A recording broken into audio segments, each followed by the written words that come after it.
اعوذ باللہ من الشیطان اللعین الرجیم بسم اللہ الرحمن الرحیم الحمد للہ رب العالمین والصلاة والسلام علی اشرف الانبیاء والمرسلین وعلی آلہ الطیبین الطاہرین المعصومین المظلومین اما بعد وقد قال اللہ سبحانہ وتعالی فی کتابہ المجید وفرقانہ الحمید وقولہ الحق وہو اصدق الصادقین بسم اللہ الرحمن الرحیم قال الذین استکبروا ان بالذی آمنتم بہ کافرون فعقروا الناقۃ وعتوا عن امر ربہم وقالوا یا صالح ائتنا بما تعدنا ان كنت من المرسلین صدق اللہ العلی العظیم۔ السلام علیکم ورحمۃ اللہ وبرکاتہ۔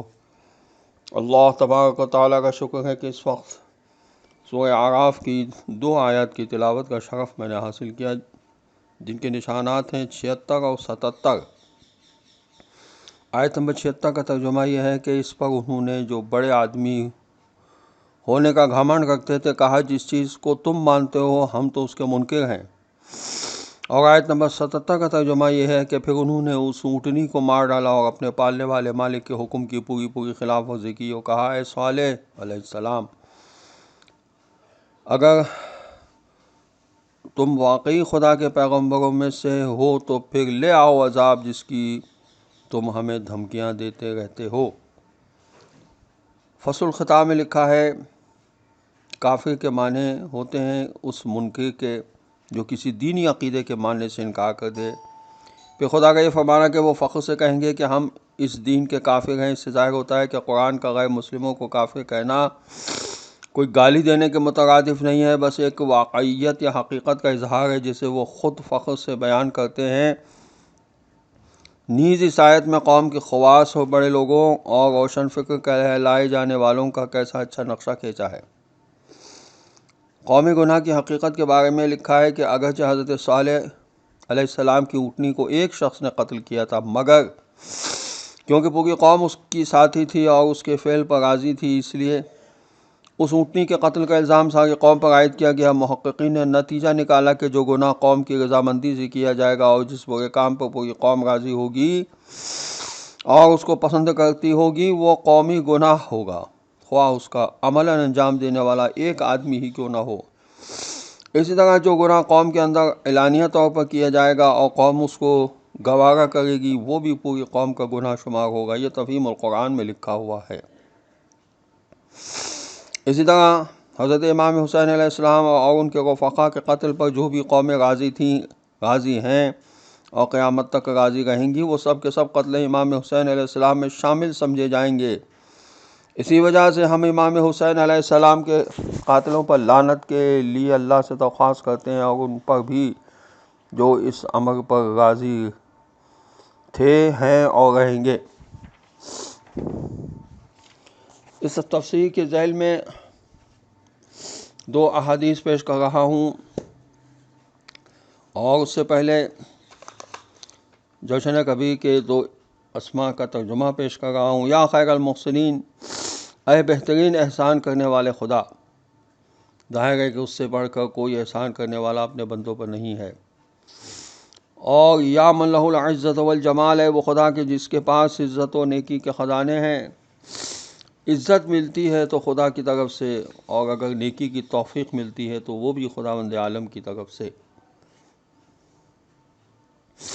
نعمتوں پر شکر اس کی زیادتی کا سبب بنتا ہے۔ خود قرآن میں فرمان ہے کہ اگر تم میرا شکر ادا کرو تو میں نعمتوں میں ضرور اضافہ کروں گا، لئن شکرتم لازیدنکم۔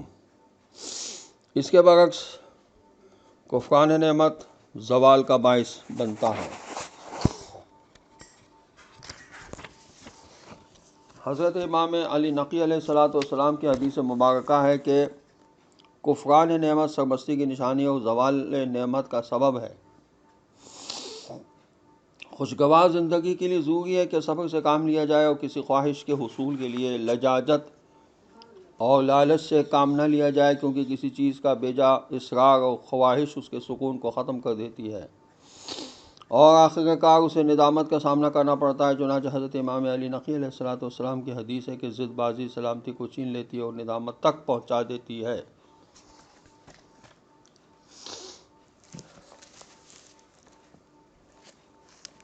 تخلیق کائنات کے سلسلے میں انبیاء علیہ السلام نے جو ہدایات ہمیں دی ہیں اس کی طرف ہم غور کریں، اور سورہ انبیاء نے جو قرآن کی آیات پیش کی ہیں، مثلا آیت نمبر 30، اولم یری الذین کفروا ان السماوات والارض کانت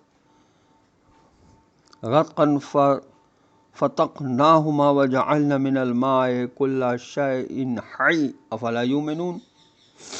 جو لوگ کافر ہو گئے، کیا انہوں نے اس بات پر غور نہیں کیا کہ آسمان و زمین دونوں بند اور بستہ تھے، تو ہم نے دونوں کو کھول دیا اور ہم ہی نے ہر جاندار چیز کو پانی سے پیدا کیا، تو کیا اس پر بھی یہ لوگ ایمان نہیں لائیں گے؟ سورہ انعام کی پہلی آیت ہے، الحمدللہ الذی خلق السماوات والارض وجعل الظلمات والنور ثم الذین کفروا بربہم یعدلون۔ سب تعریف اللہ ہی کو سزاوار ہے جس نے آسمان اور زمین کو پیدا کیا اور اس میں مختلف قسموں کی تاریکی اور روشنی بنائی، پھر اس کے باوجود کفار اوروں کو اپنے پروردگار کے برابر جانتے ہیں۔ حضرت امام محمد باقر علیہ السلام کی حدیث ہے تفسیر نور الثقلین کی جلد 3 صفحہ 424 پر اللہ تبارک و تعالیٰ کے اس قول اولم یری الذین کفروا کے بارے میں فرمایا کہ آسمان بستہ اور بند تھا، اس سے کوئی قطرہ آب نیچے نہیں آتا تھا، اور زمین اس لحاظ سے بند و بستہ تھی کہ نباتات اس سے نہیں اگتی تھیں۔ خداوند متعال نے آسمان کو کھول دیا کہ اس سے بارش کے قطرے نیچے برسنے لگے، اور زمین کو کھول دیا کہ نباتات اگنے لگیں۔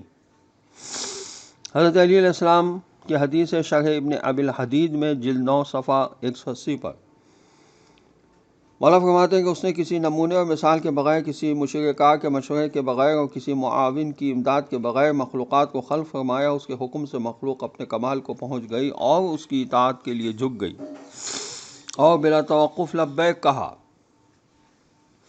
یہ بھی حضرت علیہ السلام کی حدیث ہے شرح ابن ابی الحدید کی جلد 9 میں صفحہ 252 پر، اور کنز العمال کی بھی حدیث ہے 1737 جس کا نمبر ہے کہ مولا کا ارشاد ہے کہ اس نے اشیاء کو کسی ایسے مواد سے پیدا نہیں کیا جو ہمیشہ سے ہو، اور نہ ہی ایسی مثالوں پر بنایا جو پہلے سے موجود ہوں، بلکہ اس نے جو چیز پیدا کی اسے مستحکم فرمایا، اور جو ڈھانچہ بنایا اسے اچھی شکل و صورت عطا فرمائی۔ حضرت علی علیہ السلام کی یہ حدیث بھی شرح ابن ابی الحدید جلد 13 صفحہ 87 پر ہے کہ اس نے مخلوقات کو ایسی مثال کے بغیر پیدا کیا جو اس سے پہلے گزر چکی ہو، اور اس تخلیق پر اپنی کسی مخلوق سے امداد حاصل نہیں کی۔ آسمانوں کی تخلیق کے بارے میں حضرت علی علیہ السلام کا ارشاد ہے بحار الانوار کی جلد 77 صفحہ 309 پر، اور یہ نہج البلاغہ میں بھی ہے کہ چنانچہ اس آفرینش پر گواہی دینے والوں میں آسمانوں کی خلقت ہے جو ستونوں کے بغیر ثابت و برقرار اور سہارے کے بغیر قائم ہے۔ خداوند عالم نے انہیں پکارا تو یہ بغیر کسی سستی اور توقف کے اطاعت و فرمانبرداری کرتے ہوئے لبیک کہہ اٹھے۔ اگر آسمان اس کی ربوبیت کا اقرار نہ کرتے، اس کے سامنے سر اطاعت نہ جھکاتے، تو وہ انہیں اپنے عرش کا مقام، اپنے فرشتوں کا مسکن اور پاکیزہ کلموں اور مخلوق کے نیک عملوں کے بلند ہونے کی جگہ نہ بناتا۔ اللہ نے ان کے ستاروں کو ایسی روشن نشانیاں قرار دیا ہے جس سے حیران اور سرگرداں اطراف زمین کی راہوں میں آنے جانے کے لیے رہنمائی حاصل کرتے ہیں۔ اندھیری رات کی اندھیاریوں کے سیاہ پردے ان کے نور کی ضیاء پاشیوں کو نہیں روکتے، اور نہ شبہائے تاریک کی تیرگی کے پردے یہ طاقت رکھتے ہیں کہ وہ آسمانوں میں پھیلی ہوئی چاند کے نور کی جگمگاہٹ کو پلٹا دیں۔ آسمان دنیا کے بارے میں بحار الانوار کی جلد 58 صفحہ 103 پر ابن عباس سے روایت ہے کہ ایک شخص نے عرض کیا یا رسول اللہ صلی اللہ علیہ وسلم یہ آسمان کیا ہے؟ تو آپ صلی اللہ علیہ وسلم نے فرمایا یہ ایک تھمی ہوئی موج ہے۔ انسان تخلیق کائنات پر جتنا غور کرتا ہے خداوند عالم کی اسے معرفت نصیب ہوتی رہتی ہے۔ اللہ ہمیں توفیق عطا فرمائے کہ ہم معرفت پروردگار حاصل کرنے کی کوشش کریں جس حد تک ممکن ہو۔ وآخر دعوانا ان الحمد للہ رب العالمین۔ السلام علیکم ورحمۃ اللہ وبرکاتہ۔